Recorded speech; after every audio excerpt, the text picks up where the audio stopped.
depois de... Vamos fazer o cronograma? Deixa eu seguir uma ordem. A ordem cronológica. Gente, me ajuda, pelo amor de Deus, porque senão eu vou Daí vou você se pulando as formou em coisas. gastronomia, Ai, você não se formou em arquitetura, você foi pra gastronomia. Aí, nesse Já meio com tempo... intenção de confeitaria? Não. Quando eu saí... Quando eu tava ainda fazendo arquitetura, eu fui trabalhar no Outback, de garçonete.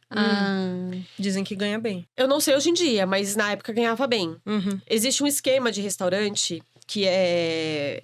Os garçons, eles recebem, né, os 10% e tudo mais. 7% fica pros garçons, 3% vai pra cozinha, tip, normal, esse é o comum. Só que em restaurantes gerais, assim, existe um esquema de pontuação, mas normalmente os garçons dividem todas O serviço, a taxa o de serviço, serviço. a taxa de serviço. No Outback não era assim. No Outback, o que você ganhava na sua mesa ia pra você. Ah, Então, você trabalhava lá, assim... tipo, oferecendo. E Nossa, é assim, tipo uma vendedora. Tipo uma vendedora. E você queria atender o máximo de mesa possível. Então, sempre tinha as mesas refil, que só ia lá pra comer batata e refil e tal. Então, assim...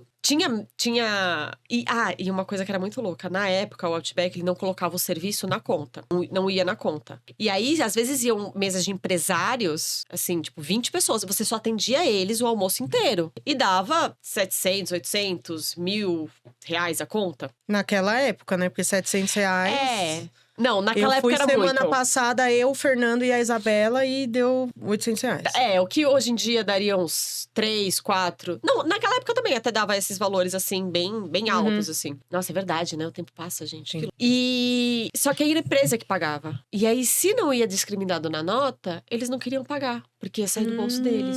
Eles não podiam fazer uma vaquinha de cada um, né? Ou pagar o serviço do garçom que atendeu eles a noite inteira. Uhum. Não. E aí você trabalhou o dia inteiro de graça. Não só de graça, você pagava, porque dos 10% que você não recebia, 7% era seu, seu e 3% 3 pra era cozinha. da cozinha. Então 3% você ia ter que pagar pra cozinha. Não acredito. Só que daí o pessoal também era legal, às vezes eles chegavam e falavam, tá bom, vamos abonar isso daqui pra não ter que sair do seu bolso, foi uma mesa grande e tal. Porque não quer dizer do seu atendimento, era porque eles não queriam que tirar do bolso deles, assim. Então era bem difícil. Porém, quando pagavam, você já recebia um dia inteiro, o que na época era muita coisa, mas você já recebia, tipo, R$100 numa mesa, era tipo, nossa, coisa pra caramba. E aí, enquanto eu estava trabalhando lá, eu via a dinâmica da cozinha e falava, cara, é isso que eu quero. Não dá, não tem jeito, eu não quero, não vou, eu vou ser uma porcaria de arquiteta, pra não falar outra palavra. Aham. Então, assim, e aí eu decidi sair. Comunicar aos meus pais foi super difícil. Aí eu Ficaram imagino, né? super- Eles têm uma expectativa. Sim. Mas me Sim. fala uma coisa, sua mãe, ela é uma artista. Ela sempre trabalhou com arte. Sempre não. Ela fez desenho industrial de faculdade.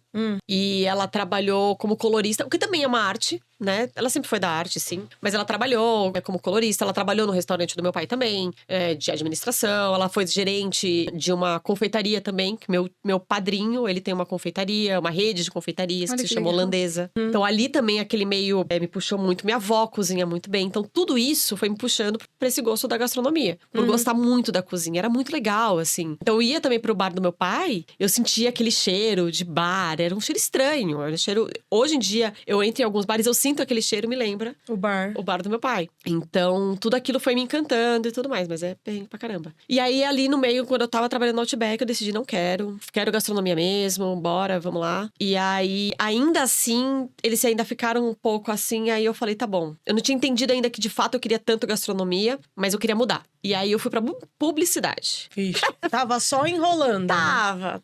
Eu sempre lá na passei Bi. por isso. Fui 3 meses de publicidade. Foi ótimo, conheci bons amigos. Foi muito bacana. Aprendeu Por alguma isso. coisa? Depende. Sobre publicidade? É. Não. Pouco tempo, né? Aprendi valor da fazer amizade. amigos. Aprendi como levar um trote. Porque quando eu fiz arquitetura, eu não levei trote. Eu não fui. Mas Era no...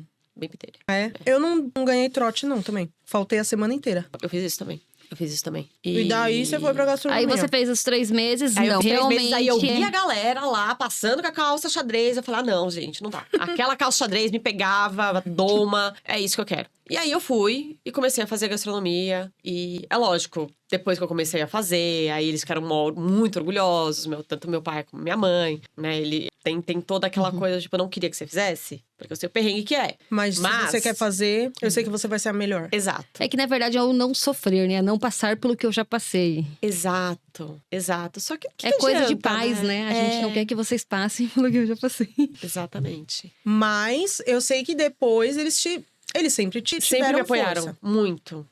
Sempre me apoiaram. Porque eu lembro quando você montou a sua loja, o seu pai que ele trabalha com isso. Desde o food truck, né? Quando eu montei o food truck, meus pais que investiram pra eu pagar. Eu, graças a Deus, eu sempre tive muitos privilégios. Dentre os privilégios é que meus pais, eles sempre conseguiram me ajudar. E na época que eu fazia faculdade, eu não precisava trabalhar pra pagar minha faculdade. Então, eu me dedicava só ao estudo. E aí, quando eu tava fazendo a faculdade de gastronomia, aí eu fui estagiar. Fiz um estágio e aí a pergunta que você fez, o estágio da gastronomia é perrengue pra caramba, é muito bom. Só que o fato de não ser remunerado, na época não era, não sei como é que é hoje em dia, mas é muito errado. Não faz nem sentido. Você tinha que pedir ajuda de custo. E assim, você está trabalhando num restaurante tal. Você vai ganhar uma Grande. experiência. Você pode ser promovido aqui. Gente, não existe isso. Trabalhar de Sim, graça. é Não escravidão, importa. É bizarro. E a cozinha, Tomara que tenha mudado, né? eu espero muito. Porque não importa se você tá estagiando. E aí também entra aquela coisa do preconceito de quem faz faculdade dentro da cozinha. Que eu entendo 100%. Porque a cozinha é da galera que rala pra caramba. Aham. E que ganha mal. Ganha mal. E aí chega um jovenzinho, pleiba, entra na cozinha, falando que fez faculdade, já querendo ser chefe. É de sacanagem. Não é assim que funciona. Então tem que ralar, tem que fazer um monte de coisa, tem que aprender. Então. Mas você chegou lá humildona. Ah, sou eu, Ou né? não? Mano? Cheguei lá, Já e aí, fez- galera? Já beleza? fez amizade com todo mundo. Não, eu cheguei bem, tipo, na minha, assim, sabe? Sempre fui muito respeitosa, assim, na cozinha. Eu sempre soube que iria ter essa questão, e teve. Já fui ameaçada de faca. Mentira. Fui, por um cabra safado que chegou, tava limpando coifa, eu tava passando, ele jogou o negócio dentro da água quente, de banho-maria quente, pra respingar em mim. Falei, caramba, eu não sei o que eu falei. Aí ele, cuidado aí, pode respingar. E aí, tipo, de boa. E aí, depois de uma discussão. De boa. Aí, depois de uma discussão que a gente teve, falou que ia me esperar lá fora de faca. Falei, o que eu fiz? E você fez o quê? Eu não saí. Eu não tinha o seu pai. Eu teria ligado. O Ageu. Eu fui muito dondoca, né, amiga? Sim. Eu posso. Não posso negar isso, assim. Eu sempre ralei, eu sempre trabalhei pra caramba. Nunca tive medo do trabalho. Mas mesmo assim você teve privilégio. Muitos.